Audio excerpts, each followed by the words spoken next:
ბოლოს მაინც თვითონ შეთითხნეს აგენტობა, დააპატიმრეს, დახვრიტეს მისი სხეული, დაწვეს, ფერფლიკი მდინარეში მოაბნიეს.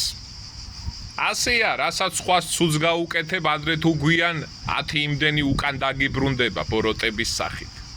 იყო კი მოღალატე ლავრენტი სიკვდილის მანქანა ბერია, რომლის კისერზეც უამრავ გადასახლებულ, დახვრეტილ, მოკლულ თუ რეპრესილებულ ადამიანების გვერდით არის კარგი საქმეებიც.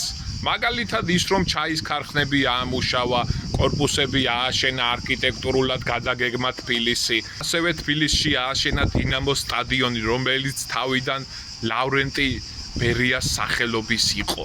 ასევე შექმნა ატომური ბომბი. თბილისის მეტროს მშენებლობაზე სწორედ მან წამოწია თემა. საქართველოს ზღვის სანაპირო მან კეთილ მოაწყო და სხვა კარგი საქმეებიც უკეთებია, მაგრამ ეს ყველაფერი არის ის, რაც გადაწონის იმ ბინძურ საქმეებს, რამდენი ადამიანი გადაასახლა, რამდენი ადამიანი დახვრიტა, რამდენი ადამიანი ოჯახი დაუნგრია და ასე შემდეგ.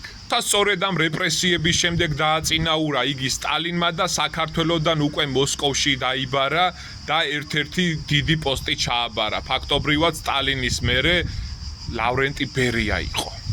ჩემი აზრით ეს კარგი საქმეები 1%-იც არ არის იმ საშინელებასთან, კატასტროფებთან, რაც მას უკეთებია. რამდენი ადამიანი აგენტურაში დაადანაშაულა, რამდენი ადამიანს ოჯახი დაუნგრია და ასე შემდეგ. მისი თვალთმაქცური პროტოტიპი კარგად ჩანს თენგიზ აბულაძის ფილმ მონანიებაში. თქვენ რას ფიქრობთ? დაწერეთ კომენტარებში. ლავრენტი ბერია გმირი იყო თუ მოღალატე?